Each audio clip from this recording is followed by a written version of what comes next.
Dragonfruit by Makiia Lucier. In the old tales, it is written that the egg of a sea dragon, Dragonfruit, holds within it the power to undo a person's greatest sorrow, an unwanted marriage, a painful illness, an unpaid debt gone. But as with all things that promise the moon and the stars and offer hope when hope is gone, the tale comes with a warning. Every wish demands a price. Chapter 1. By the time Hanali turned 18, 500 dragoners roamed the Nomi Sea, ships built to hunt the sea dragons that called the waters home. Every part of the creatures commanded a high price. Their scales for armor, their oils for lamps, their eyes chopped and stewed, or their tongues dried and powdered to preserve youth and beauty.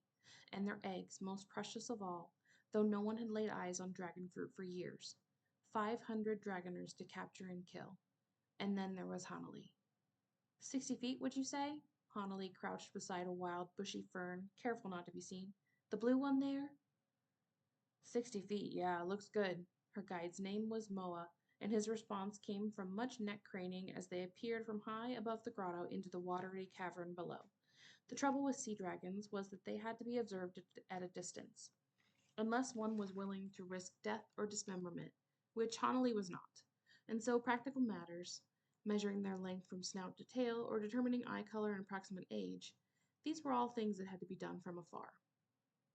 3 sea dragons frolicked in the waves, one red, one gold, one the milky white of pearls. 2 more sunned themselves on a massive stone ledge above the water's surface. The larger one lay flat on its belly, 60 feet long, a deep blue in color. The sea dragon sprawled beside it was the green of limes, smaller by 10 feet, Hanali guessed, with a mane or frill that was also green. She watched its mouth open in a tremendous yawn, red tongue lolling, and felt her lips curve. It had been a long time since she'd seen a pod of sea dragons look so at ease, so utterly without guard. "They're magnificent," she said. "They're a menace," Moa replied, far less enchanted. Hanali took her eyes off the sea dragons. Moa appeared to be her age, neither short nor tall, and wiry, with skin the color of kawa wood, smooth and brown. He wore loose trousers and old, comfortable sandals. The tunic he had started the day with had long been shucked off, rolled into a band, and tied around his forehead to keep off the sweat. Hanali wished she could do the same. The air was heavy and damp, perfectly still in a way that hinted at a storm coming. Even the ferns drooped. She was dressed similarly, though, with her white tunic remained in place and not on her head. A banana leaf hat kept the sun from her eyes, the green blending seamlessly with the surrounding jungle. She tugged at the brim low and asked, "Have they hurt anyone?" Moa nodded grimly. 2 fishermen. The first day. They were supper. Hanali sobered. It was a reminder that she needed sometimes of their danger. These were not only beautiful creatures to admire and study. She had followed the pod west, sailing past the Strait of Salamasina and along the ancient waterways. For 6 months she had tracked their migration, a sighting here, a shipwreck there, the hull cracked and splintered, tooth marks along the mast, definite signs of sea dragon. Today she found herself on an island just south of Kalama, one too small to warrant a formal name or a speck on any map. Everyone just called it Little Kamala. The landscape was hilly, thick with trees that twisted and spread around man-sized ferns, home to colorful, screeching birds, fruit doves and kingfishers, parrot finches and lorikeets. A village lay to the southern end. It was there that Hanali had disembarked the night before, lured by rumors of a pod sighting. Hanali said, "I saw 20 dragoners ducked at Kalama. One word from you and they'd be here." With their harpoons tipped with poison and their enormous 4-person saws, made especially for slicing through dragon skin, the thought sickened her. Moa's lips twisted. "They'd come quick, yeah. 20 dragoners, 5 sea dragons. What's worse?" Hanali smiled. She liked this guide. With dragoners, one did not have to worry about being eaten. But the sailors on those ships often brought with them a different sort of catastrophe, an oversea disease, typhoid and the pox, or violence mixed with drink, or an overfondness for island women. Exotic was a word Hanali knew well and despised dearly. It was not uncommon to hear of a stolen daughter or sister or mother. She had even heard of a grandmother of 12 who had vanished and gone, dragged away by sailors. "What's worst?" Moa had asked. "The dragoners," she answered. "Yeah." A mosquito had taken an interest in Moa's nostrils. With one quick swat, it became a black smear on his palm. Absently wiping his hand on his trousers, he added, "Yesterday, the green one, it eats a whale, all by itself. My cousin saw." Hanali's skin prickled. She eyed the green sea dragon drowsing on the ledge. That was plenty, just for one. Why did it eat so much? Grabbing a fistful of fern for balance, she leaned as far over the grotto's edge as she could until Moa's warning drew her reluctantly back. Watching from here was no longer enough. She needed a closer look. She rose to a half crouch, taking care to stay hidden behind the ferns and trees. "Hey!" Moa hissed. "Where are you going?" Hanali pointed to the steps behind him. They had been carved into the grotto walls and led directly to the water. "Down!" Moa stared at her. "Why?" "From here is good. Don't be crazy." "I'll hide behind those rocks. They'll never see me." A satchel hung by her side, crafted of waxed hibiscus bark to protect her belongings from rain and seawater. She rummaged around inside, and as she did, what looked to be a whistle hanging from a cord around her neck swung free. It was made of bamboo, 4 inches long. A pair of intertwined sea dragons had been carved along the wood. The sight of it distracted Moa from his warnings. He goggled. "Is that a sound catcher? A tamarindi sound catcher? I've only seen drawings." He rose, casting a furtive glance at her hands and the scars that covered them. "I thought you were from Rakakala." "I never said I was." He had seen her scars and drawn his own conclusions. She had let him. Hanali tucked the sound catcher away beneath her tunic, pressed against her heart. Moa heard the change in her tone, less friendly. She could see it on his face. It did not stop him from asking the question they always asked eventually. "Then who are your people?" She had none. She was her father's daughter, an exile, and her father was gone. Hanali pulled a silver squid from her satchel and held it out. "Thank you for bringing me here. I'll find my way back." Moa looked at the coin she offered. He looked at her closed expression, and finally took the hint. Waving away the silver, he said, "Nothing for you, sister. Be careful." At his words, the longing from home came sharp and sudden, for this was the way of the islands.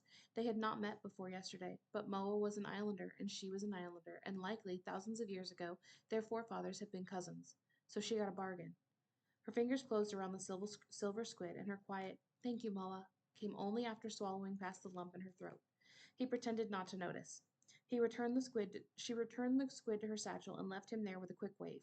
The steps were steep and crumbling. Her descent was a slow one, hard on the nerves. She flailed when a parrot finch flew past her nose, shrieking and flapping and knocking her hat askew. "Curse you, Finch!"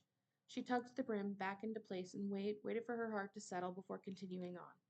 2/3 of the way down, she stopped at a flat bit of stone, one large enough for her to sit on, and observed through a crevice in the rocks.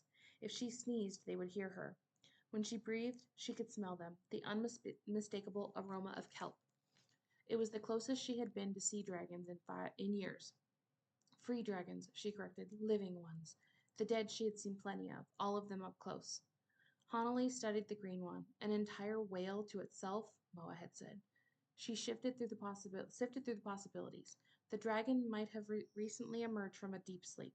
She had come across an obscure reference to sea dragon hibernation patterns, burrowing in underwater caves for months, sometimes years, at a time. It would have woken ravenous, in which case bad luck for the whale and any other creature it came across. Or the dragon might be recovering from an illness and was simply making up for a lost appetite. Hibernation and poor health. Two perfectly reasonable conclusions. Common sense returned, reminding her that if she did not work, she did not eat. There was a school on the island of Rakakala, or Raka, that specialized in all living things beneath the Nomi. The scholars there would pay generously to see, on parchment at least, what she saw now. From her satchel she retrieved a wooden tablet to draw on, a sheet of parchment, and a stick of charcoal, freshly sharpened. She positioned herself so that she sat cross-legged in the crevice directly before her. Time weighed upon her. There was no telling how long the sea dragons would remain, napping and frolicking. She had to work quickly. Hanali sketched the blue sea dragon first. Its long, whiskery feelers were silver. So too were its tail, frill, and horns. Horns curled like a ram's, not pointed like a devil's. Like the green one, it had a pair of stunted legs in the front, none in the back. How very interesting. She leaned forward, sticking her head into the crevice.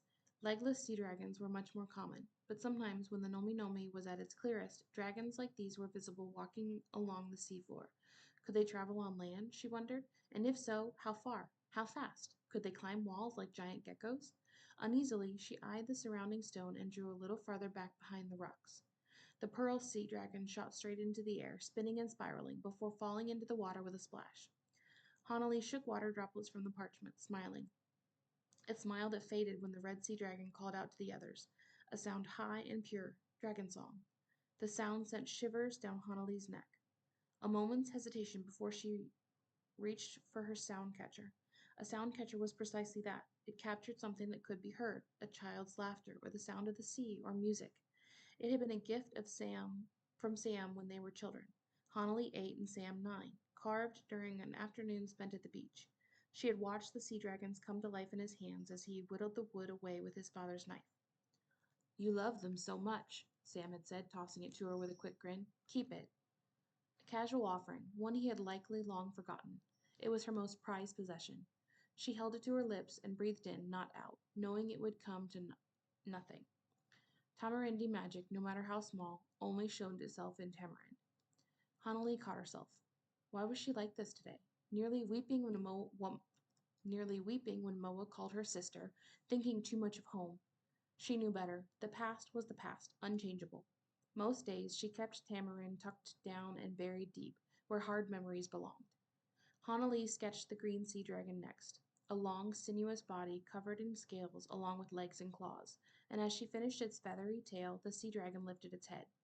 The frill rose like hair blowing in the wind, though the wind was still, and by the time it resettled upon the scales, it had changed color, from bright green to a deep rose, the precise shade of dragonfruit, of a sea dragon's egg.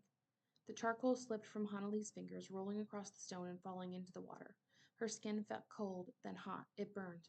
Hibernation and illness, yes, but there was a third reason for so large an appetite, one she had not dared to consider. The green sea dragon was female. When the dragon carried eggs, her frill changed to an unmistakable shade of rose. Always, and an egg once laid was no simple egg. Every child of the Nomi Nomi knew the story, taught by the elders through song and art and dance. In the old tales it is written that the egg of a sea dragon, dragonfruit, holds within it the power to undo a person's greatest sorrow. An unwanted marriage, a painful illness, an unpaid debt, gone. But as with all things that promise the moon and the stars and offer hope when hope is gone, the tale comes with a warning. Every wish demands a price. Hanali knew all about the prices to be paid.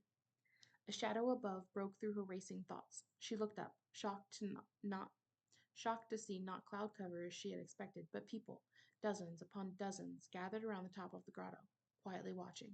They wore black, dark. They wore black, dark against the light of the sun. So many, and she had heard nothing.